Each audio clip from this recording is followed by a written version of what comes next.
जिस बीएसएनएल को आपने तबाह करके छोड़ा था ना, वो बीएसएनएल आज मेड इन इंडिया 4G 5 दोस्तों, टेलीकॉम सेक्टर की सरकारी कंपनी बीएसएनएल ने भारत में satellite to the device service को लॉन्च कर दिया है। बीएसएनएल देश की पहली कंपनी बन गई है जिसने इस सर्विस को लॉन्च किया है। इस सर्विस की मदद से आप नेटवर्क न होने पर भी टेलीकॉम सर्विसेज का इस्तेमाल कर पाएंगे। इसके लिए बीएसएनएल ने अमेरिकी सैटेलाइट कम्युनिकेशन कंपनी वीएसएट के साथ पार्टनरशिप की है। कंपनी ने satellite based two way messaging service का सफल डेमो इंडियन मोबाइल कांग्रेस 2024 में किया था। सैटेलाइट टू डिवाइस सर्विस के नाम से ही साफ है कि इस प्रक्रिया में सैटेलाइट की मदद से डिवाइस पर सीधे सर्विस मिलेगी। अभी टेलीकॉम सर्विसेज यूज करने के लिए हमें टेलीकॉम टावर पर निर्भर रहना पड़ता है। इसकी वजह से कई रिमोट एरिया में नेटवर्क नहीं आता है। ऐसे में सैटेलाइट टू डिवाइस सर्विस की मदद से ऐसे एरिया में लोगों को कनेक्टिविटी के बेहतर विकल्प मिलेंगे। दोस्तों, बीएसएनएल ने जियो, एयरटेल जैसे बड़े कंपनियों को पछाड़ दिया है और लॉन्च कर दिया है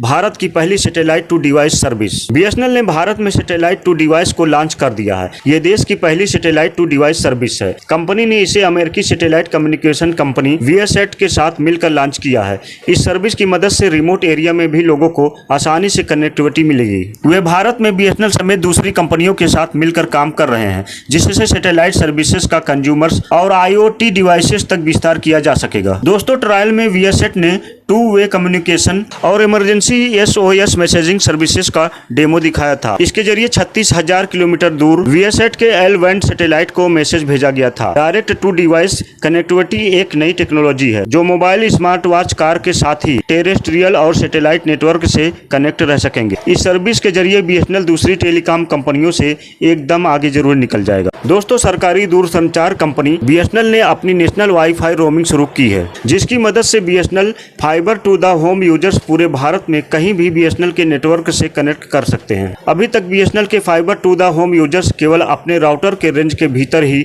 इंटरनेट एक्सेस कर पाते थे। नेशनल वाईफाई रोमिंग सर्विस को बीएसएनएल के नए लोगों और 6 अन्य नई इनिशिएटिव के साथ पेश किया गया जिसमें स्पैम प्रोटेक्शन उपाय, fibre based internet TV service, any time SIM ATM kiosk और direct to device satellite connectivity service शामिल है। बीएसएनएल के मुताबिक इसकी नेशनल वाईफाई रोमिंग सेवा का मकसद अपने मौजूदा fibre to the home consumers के डेटा खर्च को कम करना है। वे देश भर में टेलीकॉम ऑपरेटर द्वारा स्थापित वाईफाई हॉटस्पॉट से बिना किसी एक्स्ट्रा चार्ज के कनेक्ट हो सकते हैं। केंद्रीय संचार मंत्री ज्योतिरादित्य सिंधिया ने खुलासा किया है कि देश भर में अभी तक 35,000 से ज्यादा 4G टावर इंस्टॉल कर चुके हैं और बहुत जल्द ही 1 लाख टावर लगाने का टारगेट है। इसके लिए भारत सरकार ने उसकी मदद की है। सरकार ने बीएसएनएल को 6,000 करोड़ रुपए की सहायता की है जिससे बीएसएनएल तेजी से आगे बढ़ रहा है और कनेक्टिविटी पर बीएसएनएल का खास फोकस है। उसका नेटवर्क अरुणाचल प्रदेश के मालपुर से लेकर लद्दाख के फोबरांग तक फैला है। बीएसएनएल जो कर रहा है उसको देखकर देश की टॉप टेलीकॉम कंपनियां भी हैरान है।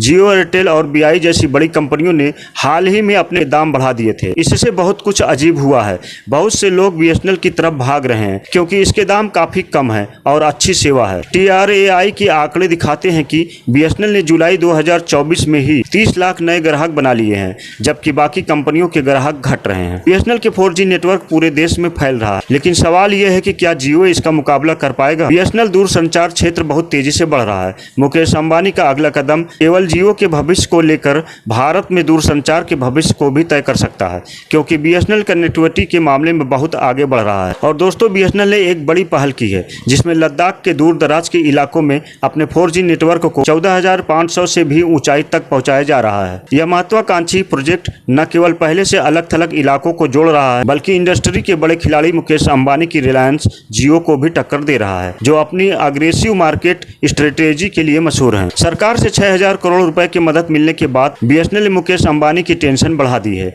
वो छोटे से छोटे इलाकों में कनेक्टिविटी दे रहा है। इसके अलावा नए सब्सक्राइबर भी तेजी से जोड़ रहा है। इससे जियो के यूजर्स भी कम हो रहे हैं।